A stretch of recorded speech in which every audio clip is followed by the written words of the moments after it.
The temperature. It is the effect of heat energy which determine the thermal state of a given substance. In other words, temperature determines the degree of hotness or coldness of a substance. Means कोई substance है, ਇਹਦਾ ਉਹ ਦੱਸੇਗਾ ਕਿ ਇਹ ਕਿੰਨਾ ਗਰਮ ਹੈ ਜਾਂ ਕਿੰਨਾ ਠੰਡਾ ਹੈ। Degree of hotness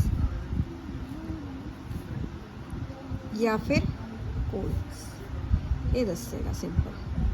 okay, it is the effect of heat energy. Heat energy का ही असर है, ये अंदर हीट एनर्जी या तो आई है या इन्हें ट्रांसफर की हुई, तो ये पर इस सबसटांस पर हीट एनर्जी का असर होया है, जिद नाल मैनू दी थर्मल स्टेट पता लगेगी कि ये स्टेट केड़ी है सबसटांस की। हीट एनर्जी के ट्रांसफर हुई या इस तो ली गई है, ये नाल मैनू फिर पता लगेगी दी थर्मल स्टेट। और सिंपली ये कितना गर्म है या कितना ठंडा है वो मैं दस देगा टैंपरेचर। जे किसी बॉडी का हाईयर टैंपरेचर है सराउंडिंग नालों, यह बॉडी है इत्थे सराउंडिंग है, मान लो इस सराउंडिंग का टैंपरेचर मान लो किन्ना गा 35 डिग्री सैल्सीयस और यदा हैगा 45 डिग्री सैल्सीयस। तो जे किसी बॉडी का टैंपरेचर उहदे सराउंडिंग नालों क्या गा ज़्यादा गा, it means that heat energy will flow out of the body. मतलब जे इहदा टैंपरेचर घट है इहदा ज़्यादा है तो हीट इदों बाहर आएगी बॉडी तो। ओके, हायर टू लोअर जाती ना तो एक बाहर आएगी। सिमिलरली जे किसी बॉडी का टैंपरेचर लोअर है, मतलब यह कोई बॉडी है इत्थे थोड़ी सराउंडिंग है तो इसका टैंपरेचर लोअर है, सराउंडिंग का टैंपरेचर क्या है ज़्यादा, तो सराउंडिंग तो ये अंदर क्या जाएगी हीट जाएगी। तो इत्थों सराउंडिंग तो क्या करेगी इत्थे हीट बाहर जाएगी, ये अंदर जाएगी। Okay, it means that the heat energy will flow into the body. So ये गल याद रखियो, जो सराउंडिंग का टैंपरेचर ज़्यादा है बॉडी नालों तो फिर सराउंडिंग तो हीट बॉडी के अंदर जाएगी। जो बॉडी का टैंपरेचर ज़्यादा है सराउंडिंग नालों तो बॉडी तो सराउंडिंग वाल जाएगी। On the basis of kinetic model of matter, kinetic मेरे पास क्या गा मॉडल ऑफ मैटर दिता होया है। टैंपरेचर नूं तुसीं डिफाइन कर सकते गे average kinetic energy of all the molecules of substance, average kinetic energy of all the molecules of a substance. Okay, suppose करो इत्थे सबस्टांस की कोई पर्टिकुलर मोशन है, जो तुसीं इहनूं हीट दोगे तो ये मोशन होर ज़्यादा विगोरसली जाएगी, तेज़ी नाल एक जगह तो दूसरी जगह जाओगे। तो टैंपरेचर क्या है average kinetic energy of all the substance. If the total kinetic energy of the molecules of a substance increases, मान लो कि जी टोटल काइनेटिक एनर्जी की molecules of a substance increase कर देगी, total kinetic energy molecules of a substance क्या कर देगी increase कर देगी, तो उनकी एवरेज काइनेटिक एनर्जी भी क्या कर जाएगी इंक्रीज। ओके, एवरेज मतलब जिस तरह यह मॉलिक्यूल है अंदर सारे इदा मॉलिक्यूल्स एक जगह तो दूसरी जगह बड़ी जल्दी जल्दी जा रही है, उनकी average kinetic energy total kinetic energy भी क्या करेगी इंक्रीज। बाई चांस जो टोटल काइनेटिक एनर्जी उस सबस्टांस के अंदर डिक्रीज कर रही वो बेचारे हौली हौली हौली हौली जा रहे तो काइनेटिक एनर्जी एवरेज भी क्या कर जाएगी डिक्रीज। तो ये चीज़ की तो जो मतलब कि थोड़ी टोटल काइनेटिक एनर्जी वध रहीगी तो एवरेज काइनेटिक एनर्जी भी क्या कर रही वध रहीगी, वो मूव कर रही, तो उस केस टैंपरेचर क्या करेगा थोड़ा इंक्रीज। तो जो टोटल काइनेटिक एनर्जी डिक्रीज कर रही as a result average kinetic energy उस सबस्टांस से डिक्रीज कर रही तो टैंपरेचर क्या कर जाएगा डिक्रीज। ये गल याद रखो। Thus we case say that temperature is directly proportional to average kinetic energy. आप कह सकते हैं ना, क्योंकि जो टोटल काइनेटिक एनर्जी सबस्टांस की बढ़ी थी फिर एवरेज काइनेटिक एनर्जी बढ़ गई थी तो टैंपरेचर बढ़ गया था। जो काइनेटिक एनर्जी एवरेज डिक्रीज कर गई थी तो टैंपरेचर भी डिक्रीज कर गया था। सो दैट मीन्स टैंपरेचर क्या है डायरेक्टली प्रोपोर्शनल, जो टैंपरेचर इंक्रीज करेगा एवरेज काइनेटिक एनर्जी इंक्रीज करेगी, जो टैंपरेचर डिक्रीज करेगा तो एवरेज काइनेटिक एनर्जी क्या करेगी decrease. Okay, so we can say that temperature is directly proportional to the average kinetic energy of its molecules in a given mass of a body as long as state of the body does not change। जो थोड़ी body की state नहीं change हो रही तब तक जो liquid है तो लिक्विड्स रहेगी, जो सॉलिड है तो सॉलिड्स रहेगी। What is the difference between heat energy and temperature?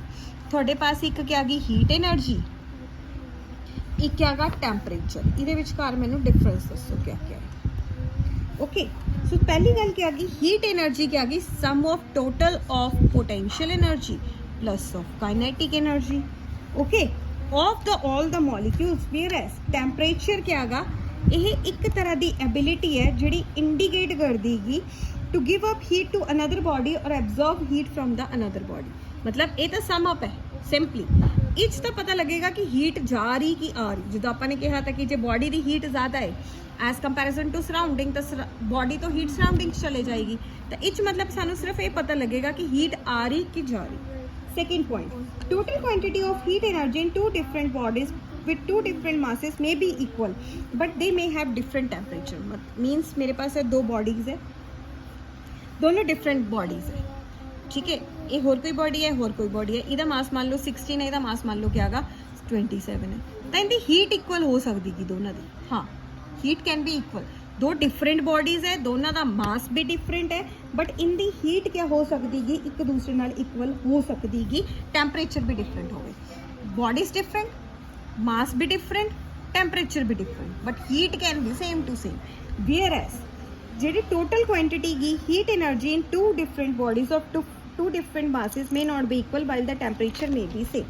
मान लो कि मेरे पास the total quantity of heat energy in two different bodies of different masses, मेरे पास दो बॉडीज है,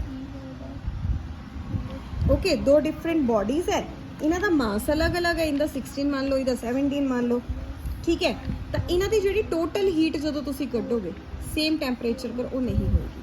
मतलब इत्थे डिफरेंट टैंपरेचर था तो हीट सेम थी, बट सेम जो तुसीं टैंपरेचर सेम करता तो हीट सेम नहीं होनी। फिर समझ लो, कन्फ्यूज नहीं होना। दो डिफरेंट बॉडीज है, दोनों का मास भी डिफरेंट है, दोनों की हीट भी क्या sorry heat same to same है, टैंपरेचर क्या है डिफरेंट है। टैंपरेचर डिफरेंट है तो हीट सेम टू सेम है।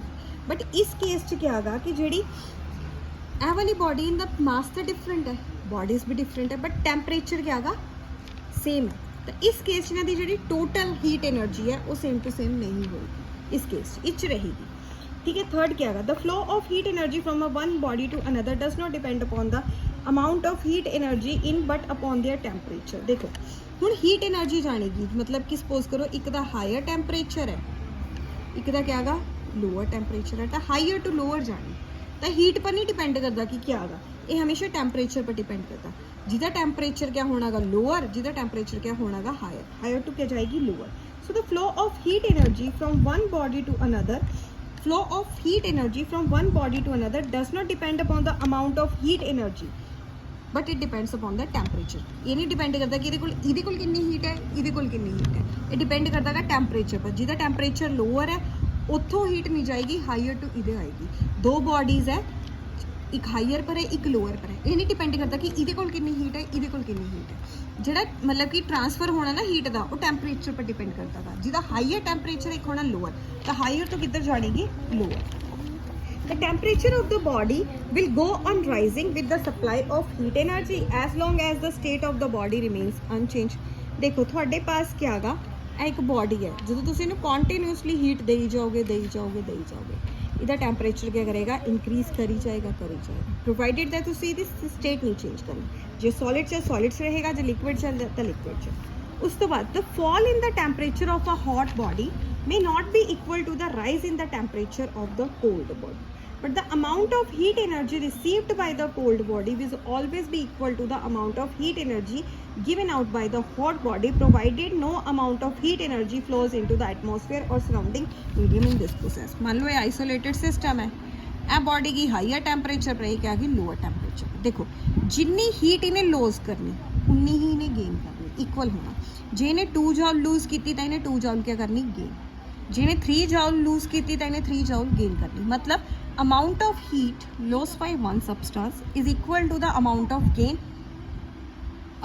Heat gain by the second substance. Heat equal है बट टैंपरेचर नहीं होता। जिदा सपोज करो कि जो टैंपरेचर 2 डिग्री सैल्सीयस घट गया तो जरूरी नहीं है कि इसका टैंपरेचर भी 2 डिग्री सैल्सीयस ਵਧੇਗਾ, ये नहीं होता। इसका 3 हो सकता, 4 हो सकता, 1 हो सकता। मतलब जिन्ना टैंपरेचर इन्हें लूज किया हॉट बॉडी ने उन्ना जरूरी नहीं है कि उन्ना कोल्ड बॉडी ने गेन किया, बट हीट हमेशा इक्वल होएगी, जिन्ना ये लूज करेगी उन्ना ही गेन करेगी।